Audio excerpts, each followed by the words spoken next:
Where does our food come from? This is our journey from farm to table.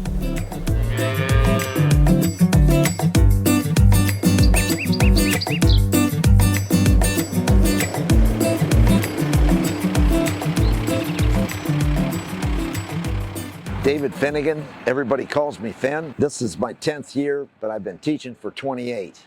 You know, you have to have patience with animals. You know, you got to talk to them. You know, students, you got to have patience. You got to talk to them. And farm is good. It's just good stuff. It sort of settles you down. You got your feet on the ground. You put your feet on the ground. You know, you also produce something. We all eat. We got to eat.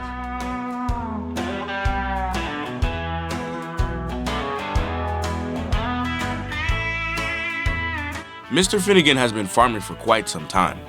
Right now, he's explaining how the cows eat from the center of the hay bales, but use the outside hay to sleep on. But what does that mean for the fields? Very picky with what they eat. They want to eat the ice cream all the time, their favorite plant. So if you manage them in a way that they have to eat what's in front of them, then they're going to do a little bit better job of grazing down the grass towards a certain height, and then you move on to the next area. That's what I would love to do here, and that's what I'm working towards. So I cross-fenced off split this acreage back here in the back, right down the middle. So we'll be able to go out there and see, you know, what's been grazed and what hasn't been touched in a month. Now it's this fall time of the year, so there's not much opportunity for it to grow, especially with the drought that we've been going through. The grass hasn't grown very much, but we did get some rain recently, and we're going to get more rain tomorrow. So that's going to help a lot. Now that we've met the cows, the next step in the process is the butcher. Hello there, how are you doing? Doing well. How are you? We're doing very good. I grew up on a family farm outside of Marysville, Ohio. After the Army, I felt a little lost, so I wanted to get back to my agricultural roots and show how farming is important to society by feeding families, by cutting meat. This is where the cows are held and separated by farmers. Next, they are hoisted up, drained, skinned, and rinsed off for any bacteria.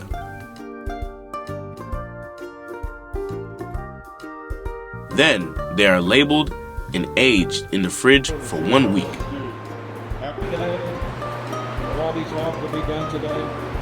After that, they are trimmed into different cuts of meat, packaged, and put in a freezer.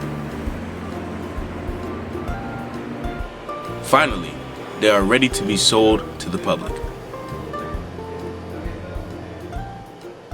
It's hugely important to know that somebody has a hand in every step of the process. If it's raising the animal, if it's buying semen from select sires to create good genetics, and then having good agronomy background in order to feed those animals for a proper rate of gain. So I think it's very important to know that there's a farmer behind every plate of food.